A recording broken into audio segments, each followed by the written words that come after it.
Hello there, friends. My name is Keisha Shahaf, and I'm the wellness coach here in Antigua and Barbuda, specializing in neuroscience coaching, releasing trauma, releasing the things that's holding you stuck, manifesting your dreams, manifesting possibilities in your life, shifting in habits, habit transformation, so that you can have the success that you need.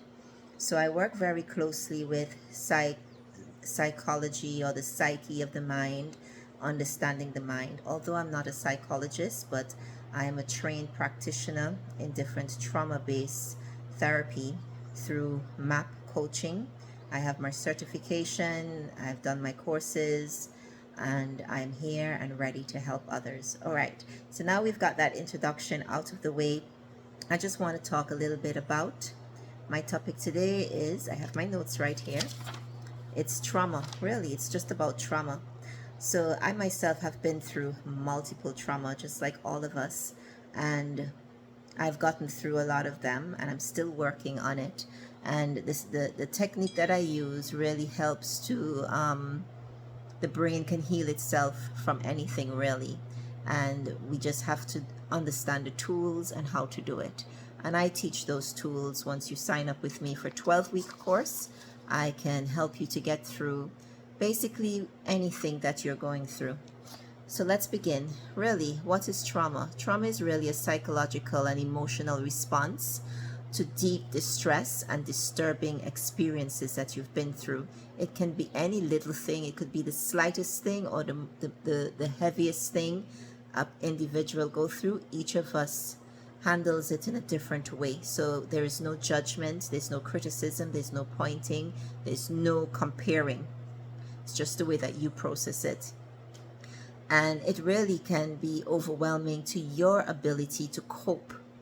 And it can affect your mind, your body, and emotions, like I say, in different ways, and even your sense of identity and safety. It can really just change the whole neurological structure of your well-being and cause you to really not live the life that you're meant to live. Put you on, stress, fight, flight mode, and all of that kind of stuff. There are three main types of trauma, which is the acute trauma, the chronic trauma, and the complex trauma.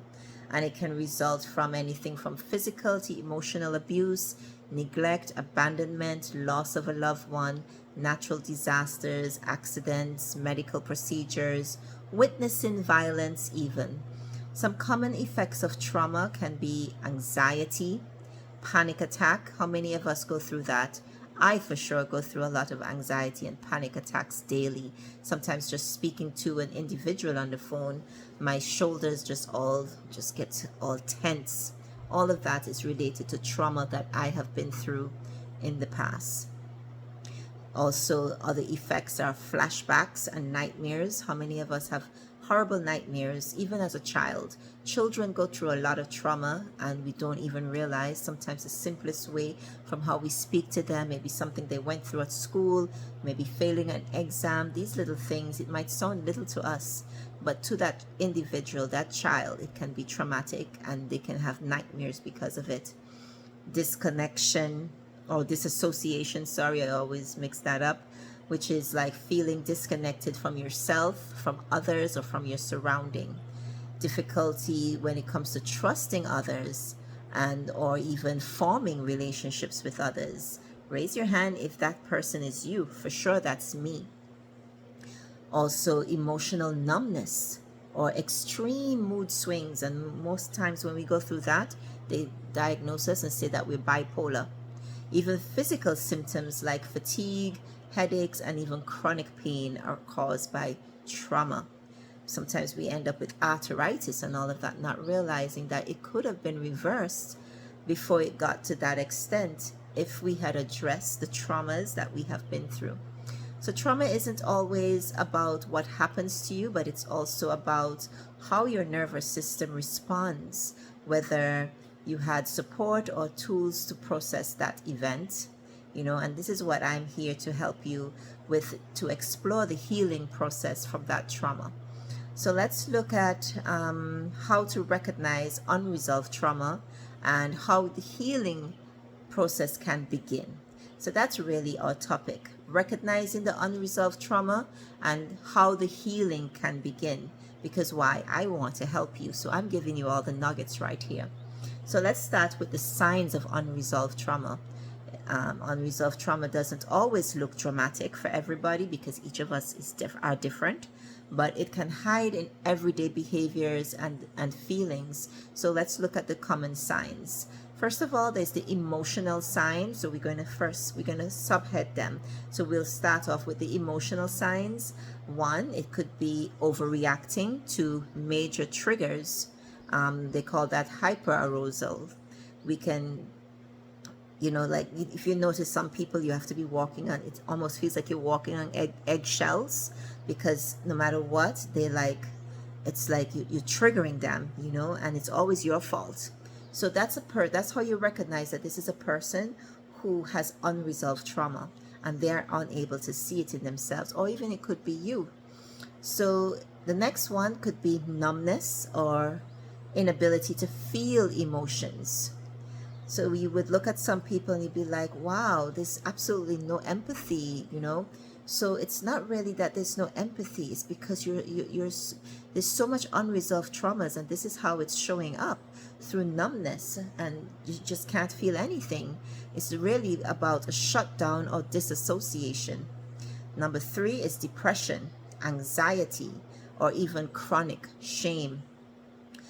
The 4th one will be constant feeling of guilt, even when nothing is wrong. Like they have done nothing wrong, but they still feel guilty over apologizing and all of that. And because of that guilt that they feel, it kind of brings them back to number 1, which is triggers. You're hyper aroused. The next one is feeling stuck. You're just stuck in the past. And being stuck in the past, that also ties in with depression. The next heading will be mental signs. We're going to look at some of the mental signs now. The first one is intrusive thoughts or flashbacks. The second one is difficulty concentrating or even remembering. I go through that a lot. The third one is perfectionism or fear of failure and constant self-criticism. The next heading is behavior signs. We're going to look at the unresolved trauma that shows up in behavior signs. Avoiding places, people, and conversation. That's number 1. The second one is addiction.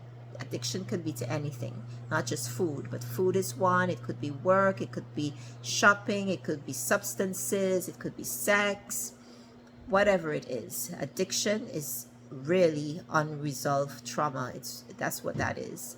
And then the next one is people pleasing or the fear of saying no, and isolation or fear of closeness. You don't want anyone getting close to you because you're so afraid of getting hurt. That was one of my signs as well, isolation. The next heading is physical signs, and the first one is chronic tension or body pain. We spoke a little bit about that. Sleep problems or even nightmares. We also spoke a little bit about that. But what we didn't speak about is digestive issues. So you feel like in your stomach is always, you're so tense that your digestive system is just really shutting down, and it's the unresolved trauma, unable to accept it. So it shows up with digestive issues. And then the next one is fatigueness or low immunity. These unresolved traumas is extremely stressful, it's extremely hard on the body, and the body starts breaking down and you can become very sick from it. Now let's look at the best part is let's look at the healing process of this, from the traumas to wholeness. You can heal from these traumas, but it will take some work and some time from you. You got to be really dedicated to healing yourself so you can be the best version of you, so you can live the best version of the life that's possible for you, right? So healing doesn't mean the memory disappears. It doesn't disappear. It will still be there, but it means the change it holds over you will soften. Your body, mind, and spirit will start to feel safe again, and you can have control of your life again and just live this beautiful life. So let's look at number one, safety and regulation. First of all, healing begins with helping your nervous system to feel safe. When your nervous system can calm down, that's when you can start to feel safe, grounded, secure, and you can begin healing. To do that, you have to go back into the holistic healing, back to the breath. Taking deep breaths. You will see so many videos that talk about breathing techniques. Research it and practice it. Take breathing breaks throughout your day just to regulate your system, just to regulate your nervous system, your mind system, your body system, all the systems in your body, so that prana, so that chi energy, so that your life force energy can flow. Because that life force energy that's moving through your body, that's what's bringing your healing. That has healing energies, little soldiers that's just moving around, just fixing everything, putting things back together. So take your deep breathing, practice your meditation. You can even practice Tai Chi, yoga, movement, something to move that energy so the energy is not stuck inside of your body. And the meditation helps you to calm down your nervous system. It also helps to bring awareness to what's going on. So that brings us to the next one. When you're feeling, which is bringing you to grounding, which is bringing you to feeling your feet on the ground and even touching yourself, hugging yourself, telling yourself you are safe, everything is okay, I love you. I do that a lot just so I can feel better, because I remember when I was a little girl and my mother would hug me and tell me, you're okay, that's okay dear, patting yourself on the back, it's okay, I'm here. So do that for yourself now that you're an adult. I love you, I'm here, everything is okay, we got this, you got this. And then the second one still ties in with the meditation, which is awareness and acceptance. So that's part of the healing process, having that awareness. When you can see something, then it starts to magically transform in itself. So recognizing how trauma shows up in your life, journaling your feelings without any judgment is very, very important, which is very hard because everybody's judging one another. Every time there's an argument, especially in a relationship, the first thing you do is point finger and you pass a judgment, you criticize just because you want that person to feel bad. But recognizing something has to be done without the judgment, because it's just a process that you're trying to heal and release and notice it. That's all you're doing. Naming it, naming your needs and the emotions that you're feeling. Again, without judgment. That helps to bring the awareness to it. What am I feeling right now? I'm feeling shame, a lot of shame. Why am I feeling that shame? This shame is because I said this and I done that, or this was done to me, this was said to me, and I feel so ashamed of myself. You know, like anything, whatever is coming up, just name it, let it be. That's it. Now let's look at the third way that we can heal ourselves is through support and connection. Having a coach like me or whoever else that you feel a connection to, you believe that can help you to put you through that 12-week process. That is also amazing for you. It will really help to transform you because it's having that right support, that bringing you accountability and bring you that right system that will help you. Talking with a trusted friend, that's the right therapist again, or even a healer. It's good to have a friend because you have somebody to have your back, but not all the time I want to burden my friends. So I personally prefer to go to a healer. I mean, that's what I do. I'm a healer, I'm a therapist, a coach therapist, and I'm here to help with this feelings. And it also helps you to feel seen, feel heard, and that's where the repairs of the wounds will start to happen. The repairs start to happen when you start to feel that support, being seen, being safe, then you can start to heal. Group therapy, women healing circles, there's tons of them. I'm doing them all the time. I have art healing circles happening, and that is a great way for you to connect together and heal together. It's so important when you can connect together. There's also something called somatic healing. That's number 4. In somatic healing, it teaches us that trauma lives in the body and releasing it involves movement, expression, and sensation. So body work, massage, Reiki, breath work, all of that is a part of it.